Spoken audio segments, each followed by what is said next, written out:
Command performance fills the next order for one of our fighting Marines, initials RL, who writes, "We've had spring so darn long down here it's hard to believe that up there the big league ball players are just getting warmed up for the 1942 pennant races. What's the dope around the bullpen? Are the Dodgers as good as their rooters? Any transfusions of new blood for the Giants?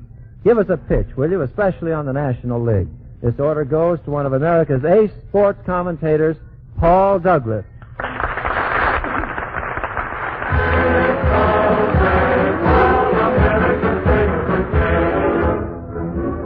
Well, thank you, Fred.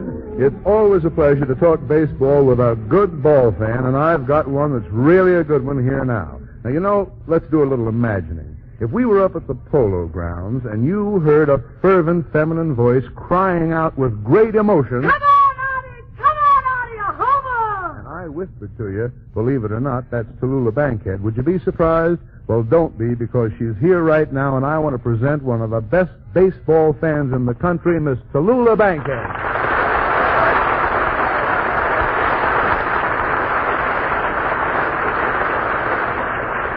Thank you, Paul, and thank you for introducing me as a ball fan, because that's the way I feel. I want to talk as one fan to another. To you boys listening in out there, wherever you are, you're the greatest team in the world. This is the final game in a different kind of World Series, and you're going to win. We're going to win. I say we because you're our team. And believe me, we're rooting for you and working for you. Well, Tallulah, you're speaking for me, for every fan, for every ball player in the nation. And now, if you don't mind, may I ask you a few questions? If you promise not to throw any curves or pass ones. Well, with my arm, you can see the stitches on them as they come up. Well, now, as a ball fan, tell me, what are your feelings toward Major League Baseball at the present time? I believe that today, more than ever before, baseball is the great American game. As you know, President Roosevelt has asked that more night games be scheduled to provide recreation for those working long hours in the war industry. Baseball is one of the symbols of our democratic heritage, and it should remain as such.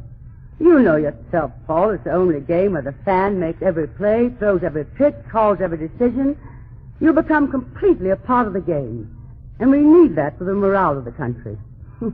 After all, Paul, can you imagine second-guessing an umpire in Gestapo land? It's a pretty horrible thought, Tallulah. By the way, you have a wonderful running knowledge of the jargon of the game. How long have you been interested in Major League Ball? Shame on you for such a short memory. Why, you took me to see my first game at the Polo Grounds. Oh, forgive me. I'm blushing. I mean it. I blush, too, sometimes for my John. But not this year. Wait a minute, just a second. Is that a statement for the press? My Giants? I bet every man listening in has his favorite team. The Red Sox, the Cards, the Cubs, and the White Sox. Cincinnati, the A's, the Tigers, the Browns, the Phillies, and the Braves. The Brooklyn Dodgers. Oh, by the way, how do they look? Well, in some respects, they look just like last August. No, you mean burned out? I don't mean that at all. They've already beaten the Giants twice in exhibition games. Well, the chips aren't down yet. But what I really want to say is that every one of us has our teams, and we should stick by them no matter what place they're in now. After all, it's the finish that counts. Oh, that's so true, Tallulah. And now to go back for just a moment. We were blushing a second ago. You said something about your Giants and not this year. Would I take that for a prediction or just what? I'm optimistic about a lot of things. But I'd like to broadcast the news that Mel Ott has been made manager of the New York Giants. It's possible that some of the men overseas haven't heard the news. But when this season is over and my Giants have won the pennant, well, they will, won't they? Personally, I like Cardinals this year. No, well, let's not get personal. Thank you. From what I gather in the Grapefruit League, a good many of the old-timers are coming back to replace the men who've already gone to the armed forces. But you've talked a lot to the players, Paul. Just how do they feel? Well, Tallulah, the ball players practically to a man express one opinion. They know they have a job that's expected of them, a job they've been asked to do. The country needs baseball, and they'll play their best. But by the same token, there's not one of them, when Uncle Sam calls, that won't drop his bat and shoulder a gun. That's American baseball. That's why it's such a great game. It's the men who play it. And before I leave, I want to say this to you fellas in our Army and Navy and Marine Corps. On December the 7th, the enemy stole a base. It wasn't a fair play. But God umpires this game. and he'll call that play in due time. Meanwhile, boys, you keep on pitching. Strike 'em out, cut 'em down, 1, 2, 3. We're backing you at home plate. We can only give you the good old assist, but that's half of the put-out. And we've all gone to bat for you. In the steel mills and the coal pits, along the semi-lines in our professions and our homes. You're our team. And we love you. And we depend upon you. And we swear by you. You simply have to win. You know, fellas, there's a pennant that's been flying around here since 1776.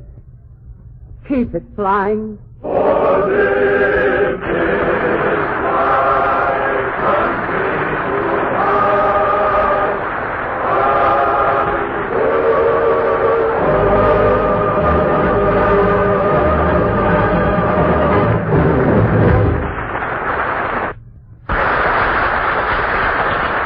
Thank you, Tallulah, Bankhead, and Paul Douglas. Yours truly and the Pennsylvanians want to say thanks to Lieutenant Commander G.F., who sends us an order fresh off a U.S. destroyer, putting in full time on U-boat business. If command performance ever puts Fred Waring on, he writes, our boys want him to do that famous push-button tuning. Well, haven't we got a swell Navy? Thanks, men, and here it is, push-button tuning.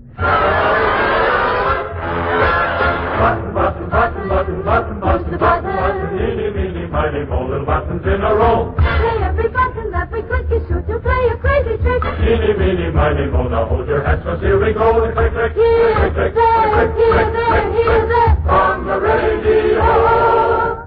Push-button tuning is a novelty which is based on the amazing sequence of amusing bits made possible by a push-button radio. The idea is to tune back and forth inadvertently among several stations, and strange things do happen, and here is an example of what might happen among 4 programs, one of which is dramatic, 2 are songs, and the other truth and consequence quiz program. The sound you hear now is the sound of the button. When you hear that, we've changed stations. Here we go. In tonight's presentation of grand plays, we bring you excerpts of scenes from Shakespeare. We begin with Act 2 of the tragedy of Romeo and Juliet. The scene, Capulet's orchard. Oh, speak again, bright angel, for thou art as glorious to this sight as is the winged messenger from heaven. My ears have not yet drunk 100 words, yet I know the sound.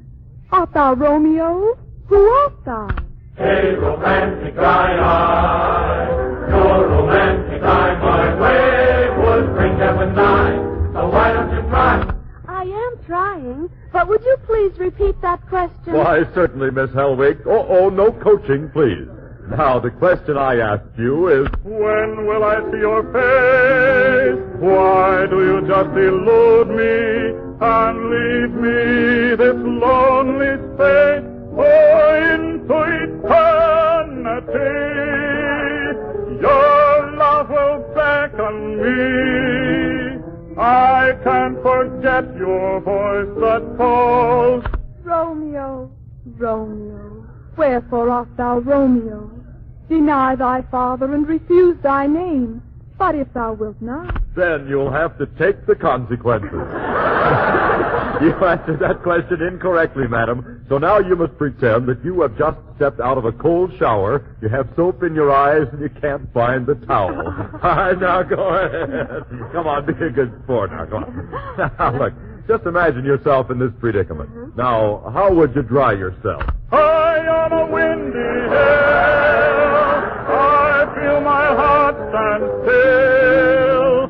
Oh, I can hear you calling my name. what's in a name? That which we call a rose by any other name would smell as sweet. Well, how about a skunk? Oh, no. No, I'm sorry, sir. We cannot accept that answer as right. It's true that a skunky is often called a polecat, but it is not a member of the cat family. Now, can anyone tell us where Mr. Skunk really belongs? High on a windy hill. This is Danny Clay again. You have just been listening to the voice of Tim Tyler. And now we bring you our little song. songstress, wee Bainey Barker, and I wish you could see her as she stepped up here to the microphone. With a mouthful of crackers. And at the same time, sing Chattanooga Choo Choo. All right, sir, you ready? All right, here are your crackers. Now take a big mouthful of them, and then give us a good hot chorus of the Chattanooga Choo Choo. Well, there go the crackers, folks. Here they go, and here comes the song. That's pretty good, but eat the rest of the crackers while you're here. Now let's have the second chorus. That's very good. Brother, you're certainly trying hard enough, but be careful. Don't choke. Don't choke. Change to Chesterfield. They satisfy. Button, button, button, button on the radio.